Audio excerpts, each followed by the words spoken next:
Hello guys, welcome back to my YouTube channel. അപ്പം ഞാൻ കൊച്ചിനെ കൊണ്ടുവിടാൻ പോകട്ടോ. കൊച്ചു കരഞ്ഞ് ഭയങ്കര സീനായിട്ടിരിക്കോട്ടോ എൻ്റെ കയ്യിൽ. എന്നാടാ പ്രശ്നം? എവിടെ പോകണം? അവൾക്ക് തിരിച്ച് വീട്ടിൽ പോകണമെന്നാണ് പറയുന്നത്. വീട്ടിലാണോ പോകേണ്ടത്? നമുക്ക് പോവാട്ടോ. അപ്പം ഞാനിന്ന് വീഡിയോ പിടിച്ചെന്ന് പറഞ്ഞാൽ ഞാൻ പോകുന്ന വഴിയുണ്ട് കേട്ടോ, വേറൊരു ഡേഞ്ചർ വഴിയുണ്ട്. ആ വഴി കൂടെ പോകാം. അപ്പം നമ്മൾ പുതിയ വഴികൾ കണ്ടുപിടിക്കോട്ടെ ഗൈസ്. 3-4 വഴിയുണ്ട് അങ്കമാടിക്ക് പോകാനായിട്ട്. ഇന്ന് വേറൊരു വഴി കൂടെ പോകാം. അപ്പം നമ്മൾ എന്നും പോകുന്ന വഴി കൂടെ തന്നെ അങ്ങ് കുറച്ച് നേരം അങ്ങ് പോകണം കേട്ടോ. ഒത്തിരി ഒന്നും പോകട്ടെ, കുറച്ച് നേരം കേട്ടോ. ആ തോട്ടീൻ്റെ കൂടെ കുറച്ചങ്ങ് പോയ ശേഷം നമ്മൾ നേരെ വഴി കൂടെയാണ് എന്നും പോയിക്കൊണ്ടിരിക്കുന്നതെങ്കിൽ ഇന്നൊന്ന് വളഞ്ഞ വഴി കൂടെ പോകാം കേട്ടോ. വളഞ്ഞ വഴി ഒരു ഇച്ചിരി റിസ്ക് ആട്ടോ. അതുകൊണ്ട് നമ്മൾ ആദ്യം അങ്ങനെ ചൂസ് ചെയ്യാറില്ല. കാരണം നമ്മൾ ഇച്ചിരി റിസ്ക് എടുത്ത് പോവുകയാണെങ്കിൽ മാത്രമേ അതിൽ കയറി പോകാൻ പറ്റത്തുള്ളൂ കേട്ടോ. ഏകദേശം 10 മിനിറ്റൊക്കെ ടൈമേ ഉള്ളൂ നമ്മുടെ വീട്ടിൽ നിന്ന് ഈ വഴി പോയിട്ടുണ്ടെങ്കിൽ അങ്കമാടി ചെല്ലാനും കേട്ടോ. പക്ഷേ എനിക്കൊരു പേടിയുള്ളത് കൊണ്ട് ഞാൻ അവിടെ സെലക്ട് ചെയ്യാൻ പോകാറില്ല കേട്ടോ. പ്രത്യേകിച്ച് കൊച്ചിൻ്റെ കൂട്ടത്തിലുള്ളപ്പോഴും കേട്ടോ. കാരണം കൊച്ചിനെ വെച്ചുകൊണ്ട് എനിക്ക് ഓടാനൊന്നും പറ്റത്തില്ല. അതുകൊണ്ട് അപ്പോൾ നമ്മൾ നേരെ വഴി കൂടെ എന്നും പോയിക്കൊണ്ടിരിക്കുന്നെങ്കിൽ ഇന്ന് നമ്മൾ വളഞ്ഞങ്ങ് കയറി പോവാം കേട്ടോ. നേരത്തെ അവിടെ മൊത്തം ചെളിയായിരുന്നു, അതുകൊണ്ടാട്ടോ ഞാൻ ആ വഴി പോകാതിരുന്നത്. ചെളി എന്ന് പറഞ്ഞാൽ ഭയങ്കര ചെളി കേട്ടോ. ഇപ്പോഴും അവിടെ ചെളിയാണ്. ഒരു ചെറിയ 2 പലക ഇട്ടിട്ടുണ്ട് കേട്ടോ. ഞാൻ പലകക്കടയാണ് അങ്ങ് കടന്ന് പോകുന്നത് കേട്ടോ. ചെളിക്കകത്ത് ചവിട്ടി പലകക്കട അങ്ങ് കടന്നങ്ങോട്ട് പോവാം കേട്ടോ ചെയ്യുന്നത്. ഇതുകൊണ്ടോ ഞാൻ പറഞ്ഞില്ലേ പലക, അതാണ് കേട്ടോ ഇത്.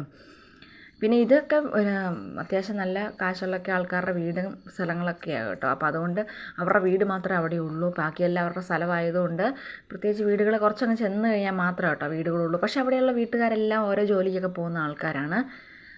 പിന്നെ ഈ വഴി എന്ന് പറഞ്ഞിട്ടുണ്ടെങ്കിൽ ഉണ്ടല്ലോ, എന്തെങ്കിലും ഒരു സാധനം അതിൻ്റെ ഇടയ്ക്ക് ഇരുന്നൊരു തോണ്ട് തന്നിട്ടുണ്ടെങ്കിൽ നമ്മൾ ആരും അറിയില്ല കേട്ടോ. നമ്മൾ കിട്ടിക്കഴിയുമ്പോഴായിരിക്കും തോണ്ടിയിലോ എന്നറിയുന്നത്. എന്ത് സാധനമെന്ന് പോലും കാണത്തില്ലാത്ത പോലെയാണ് കേട്ടോ. ഓവറായിട്ട് ഞാൻ സ്പീഡിൽ പോവല്ലാതെ അതിനകത്ത് എന്തെങ്കിലും ഇരിക്കുന്നുണ്ടെന്ന് ഞാൻ നോക്കാൻ പോകാറില്ല കേട്ടോ. നോക്കിക്കണ്ട് എന്തെങ്കിലുമൊക്കെ കണ്ടു കഴിഞ്ഞാൽ പിന്നെ പേടിയാണ് കേട്ടോ. അതുകൊണ്ട് ഞാൻ മാക്സിമം ആരെങ്കിലുമൊക്കെ ഫോൺ വിളിച്ചുകൊണ്ടേ പോകാറുള്ളൂ. ഫോൺ വിളിച്ച് കഴിയുമ്പോഴത്തേക്കും നമ്മൾ ഫോൺ വിളിക്കുന്നതിൻ്റെ ഒരു സ്പീഡിൽ നമ്മൾ സ്ഥലം തീരും നമ്മൾ അറിയില്ല കേട്ടോ. ഞാൻ എല്ലാ പണിയും അങ്ങനെയാണ്. പണി ചെയ്തുകൊണ്ടിരിക്കുമ്പോൾ ഞാൻ ഫോൺ വിളിക്കുവാണെങ്കിൽ പെട്ടെന്ന് നമ്മുടെ പണികളെല്ലാം തീരും കേട്ടോ. അപ്പോൾ നമുക്ക് പ്രത്യേകിച്ച് ഒന്നും ചിന്തിക്കാനുള്ള ടൈമൊന്നും കിട്ടാറില്ല ഈ പണി ചെയ്യുമ്പോൾ കേട്ടോ. അപ്പോൾ ഇത് കുറച്ചങ്ങ് ചെന്ന് കഴിയുമ്പോൾ 2-3 വീടുണ്ട് കേട്ടോ. എന്നാലും കുഞ്ചിനെ ഞാൻ ഇറക്കി നടത്താറില്ല. ഇതിലെല്ലാം ഞാൻ എടുത്തുകൊണ്ടാട്ടോ പോവാറ്. ഞാൻ നിലത്ത് നിർത്താറില്ല. കുറച്ച് കഴിയുമ്പം എൻ്റെ കൈ കഴിച്ച് കഴിയുമ്പോൾ ഞാൻ കുറച്ച് നേരം നിർത്തുമെന്നല്ലാതെ പ്രത്യേകിച്ച് നിർത്താൻ പോകില്ല. കാരണം എനിക്ക് പേടിയാണ് കേട്ടോ. ഇവിടെ വല്ല പാമ്പോ അങ്ങനെ എന്തെങ്കിലുമൊക്കെ ഉണ്ടോയെന്നേ. നമ്മുടെ പാമ്പിൻ്റെ പാടയെല്ലാം പൊളിച്ചിട്ടേക്കുന്ന കഴിഞ്ഞ ദിവസം ഞാൻ കണ്ടു കേട്ടോ. അതിനുശേഷം ഞാൻ 2-3 ദിവസം അതിലെ പോയാലായിരുന്നു കേട്ടോ. പിന്നെ ഞാനങ്ങനെ പെട്ടെന്ന് ചെല്ലാലോ എന്നുള്ളൊരു ധൈര്യത്തിലാട്ടോ അങ്ങ് പോകുന്നത് കേട്ടോ. അപ്പോൾ ഈ വഴി എന്ന് പറഞ്ഞാൽ അധികം ആൾക്കാർ നടക്കുന്നില്ലാത്ത വഴിയായതുകൊണ്ടാട്ടോ ഇതിങ്ങനെ കിടക്കുന്നത്. ആരുമില്ല, നടക്കാൻ ആരുമില്ല, ഒരു മനുഷ്യൻ പോലും ഇല്ല കേട്ടോ. ഞാൻ പറഞ്ഞില്ലേ നല്ല സുന്ദരമായ ചെടികളുണ്ടെന്ന്.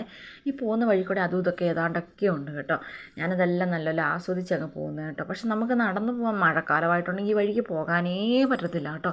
മൊത്തം ഉറവയും വെള്ളവും എല്ലാവരുടെയും വീട്ടിൽ കൂടെയൊക്കെ വരുന്ന വെള്ളമൊക്കെ ഇത് ഈ ഓട വഴിയായിട്ടോ കടന്നു പോകുന്നത്. അപ്പം നമുക്കത് ഭയങ്കര ബുദ്ധിമുട്ടായിരിക്കും. വെള്ളത്തിൻ്റെ കളിയായിരിക്കും കേട്ടോ. പിന്നെ ആ സ്ഥലം എന്ന് പറഞ്ഞാൽ ഒരു തരം എപ്പോഴും ഇങ്ങനെ നനഞ്ഞ് കിടക്കുന്ന ഒരു പ്രകൃതി. അതിനേക്കാളും വലിയ രസം ഞാൻ വേറൊരു സ്ഥലം കാണിച്ചു തരാം കേട്ടോ. ഇത് നമ്മുടെ തൊട്ടാവാടിയുടെ പൂവാട്ടോ. അപ്പോൾ ഞാൻ ഈ പൂക്കളെല്ലാം ഇങ്ങനെ ആസ്വദിച്ചാണ് ഈ വഴി അങ്ങ് പോകുന്നത്. കാടും കാട്ടുവള്ളകളും എല്ലാം ആസ്വദിച്ചങ്ങ് പോവാണ്. പിന്നെ ഈ വഴിയുടെ അങ്ങേ വശം ചെന്ന് കഴിയുമ്പോൾ നമുക്ക് അത് വഴിയാണോ അതിൽ കയറിപ്പോകാൻ പറ്റുമോ, തോടൊക്കെ കിടക്കുകയല്ലേ മറ്റേ കല്ലൊക്കെ ആയിട്ട്, അതുപോലെ ഇങ്ങനെ ഡേഞ്ചറായിട്ട് കിടക്കും കേട്ടോ. ഒരു കല്ലിൽ നിന്ന് ചാടി അടുത്ത കല്ലിലേക്ക് പോകണം കേട്ടോ.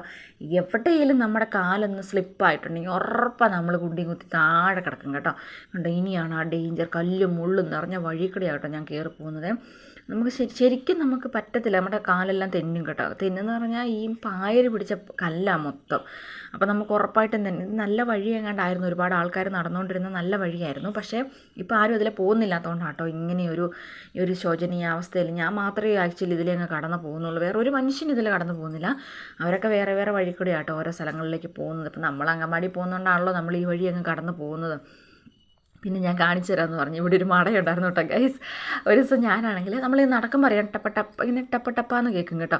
അപ്പോൾ ഞാൻ ഓടി വന്ന് സ്പീഡിൽ കൊച്ചിനെ വിളിക്കാൻ വേണ്ടി ഓടി പോകുന്ന വഴിക്ക് എൻ്റെ പൊന്നടാവ് ഞാൻ ആ മടക്കകത്ത് പോയി വീണു. എൻ്റെ മുട്ട് വരെ താന്നു പോകുന്ന പോലത്തെ ഒരു വലിയ മട കേട്ടോ. ആ മടയിലിപ്പം മൊത്തം കരികിലേക്ക് ഇടണ്ട ഇതാട്ടോ. ഞാനായി കുഴി കുഴിച്ചേക്കുന്നത് കേട്ടോ. എൻ്റെ മുട്ട് വരെ താന്നു പോയി കേട്ടോ. അതുപോലെ വലിയ മടയാണ്. അവിടെ മൊത്തം ഈ ഉറവ വെള്ളം വരുന്ന സ്ഥലമാണ്. അപ്പോൾ അതുകൊണ്ടായിരിക്കും അങ്ങനെ അവിടെ മടയുണ്ടായത്. ഇപ്പോൾ ഇവിടെ എല്ലാം ഇങ്ങനെ നമ്മൾ നടക്കുമ്പോൾ ടപ്പാന്ന് കേൾക്കുന്നുണ്ട്. എന്തെങ്കിലും ദിവസം അടിയിലേക്ക് പോകുന്ന എനിക്ക് തോന്നുന്നു കേട്ടോ.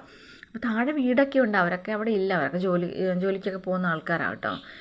പിന്നെ അധികം എന്താ പറയുക, ഭയങ്കരമായിട്ട് ഇങ്ങനെ കരികിലൊക്കെ ചാടി ഭയങ്കര പ്രകൃതി രമണീയമാണെന്ന് പറഞ്ഞിട്ട് കാര്യമില്ല, മൊത്തം കരികിലയും വൃത്തിഹീനമായിട്ട് കിടക്കുന്ന സ്ഥലമാണ് കേട്ടോ. കരികിലയൊക്കെ കേട്ടോ, വേറെ വൃത്തികേടൊന്നുമില്ല, പ്രകൃതിയാലുള്ള വൃത്തികേട് മാത്രമേ ഉള്ളൂ കേട്ടോ, അല്ലാതെ എന്താ പ്ലാസ്റ്റിക് അങ്ങനത്തെ ഒന്നുമില്ല. അപ്പോൾ കുഞ്ചിനെ ഞാൻ ഇച്ചിരി ഇറക്കി നിർത്തി കേട്ടോ, എൻ്റെ കൈ കട്ട് കഴിച്ചു കേട്ടോ, അതുകൊണ്ട് ഞാൻ ഇറക്കി നിർത്തി. പിന്നെ നമുക്കിങ്ങനെ കയറണമെങ്കിൽ ഇനിയൊരു വലിയൊരു മലയും കൂടെ കയറാനുണ്ടോ. മല എന്ന് പറഞ്ഞാൽ നമുക്ക് സാധാരണ കയറാൻ പറ്റുന്ന മലയാണെങ്കിൽ കുഴപ്പമില്ല, ഒരു കുത്തനെ ഉള്ളൊരു കയറ്റമാണ് കേട്ടോ. അപ്പോൾ ഈ കുത്തുകല്ലൊക്കെ കയറി അങ്ങോട്ട് കയറണം കേട്ടോ. പണ്ടൊക്കെയാണ് ഞാൻ ഈ കുത്തുകല്ലൊക്കെ കയറാൻ എനിക്ക് നല്ല പേടിയുണ്ടായിരുന്നു കേട്ടോ. പാമ്പിനെയാണ് നമ്മൾ പേടിക്കുന്നത്, പാമ്പിന് ഭയങ്കര പേടിയാട്ടോ എനിക്ക്. എവിടെ കണ്ടാലും ഞാനപ്പോൾ ആ വഴിക്ക് പിന്നെ ഒരാഴ്ച 2 ആഴ്ച ആ വഴിക്ക് ആ പ്രദേശത്തോടു കൂടി പോവുകയില്ല. പിന്നെ ഇതിന് പരിചയമായി കേട്ടോ. അപ്പോൾ നമ്മളിങ്ങനെ നോക്കുമ്പോൾ കാണാൻ നല്ല രസമുണ്ടല്ലേ, പ്രകൃതി രമണീയമായ ആ സ്ഥലമൊക്കെ ആസ്വദിച്ച് പോകുമ്പോൾ അതിൻ്റെ ഇടയ്ക്കൊന്നും ആരെങ്കിലും തോണ്ടിയാൽ തീർന്നു നമ്മുടെ കാര്യം. അങ്ങനെ തോണ്ടാതിരിക്കാൻ വേണ്ടി ഞാൻ സ്പീഡിലാട്ടോ പോകുന്നത്, ഒരു കാല് മാക്സിമം ഞാൻ സ്പീഡിലാണ് പോകുന്നത്. കാരണം നമ്മൾ എവിടെയെങ്കിലും ഒന്ന് സ്റ്റക്കായിട്ട് നിന്ന് പോയിട്ടുണ്ടെങ്കിൽ നമ്മളവിടെ നിന്ന് പോകും കേട്ടോ. കാരണം ഇവളെയും കൊണ്ട് ഞാൻ പ്രത്യേകിച്ച് എടുത്തുകൊണ്ടിരിക്കുമ്പോൾ ഈ കൊച്ചിങ്ങനെ എളിയിൽ ഇങ്ങനെ ചെരിഞ്ഞായിരിക്കുള്ളൂ കേട്ടോ, ഇങ്ങനെ നമ്മുടെ കയ്യിൽ എളിയിലേ ഇരിക്കുള്ളൂ. അപ്പോൾ നമ്മൾ ശരിക്കും അടുത്ത് പോകും കേട്ടോ. അവിടെ നിന്ന് തോളെ കിടക്കുവാണെങ്കിൽ നമുക്ക് സ്പീഡിൽ കയറിപ്പോയി. ഇതിൽ ഞാനാണെങ്കിലുണ്ടല്ലോ ഒറ്റ കാലൊക്കെ വെക്കുക എന്ന് പറഞ്ഞാൽ സ്പീഡിലാണ്, ഒരിടത്ത് ഞാൻ നിൽക്കില്ല. നിന്നെങ്ങാനും പോയി കഴിഞ്ഞാൽ പിന്നെ ഞാൻ മടുത്ത് അവിടെ നിൽക്കുകയുള്ളൂ.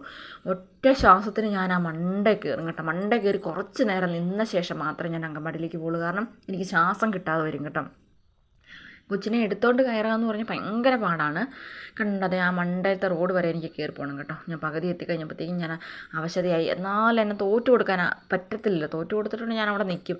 പെട്ടെന്ന് ഞാൻ അങ്കൻവാടിയിലോട്ട് ചെന്ന് കയറി കേട്ടോ, ആ വഴിയിലോട്ട് ചെന്ന് കയറി.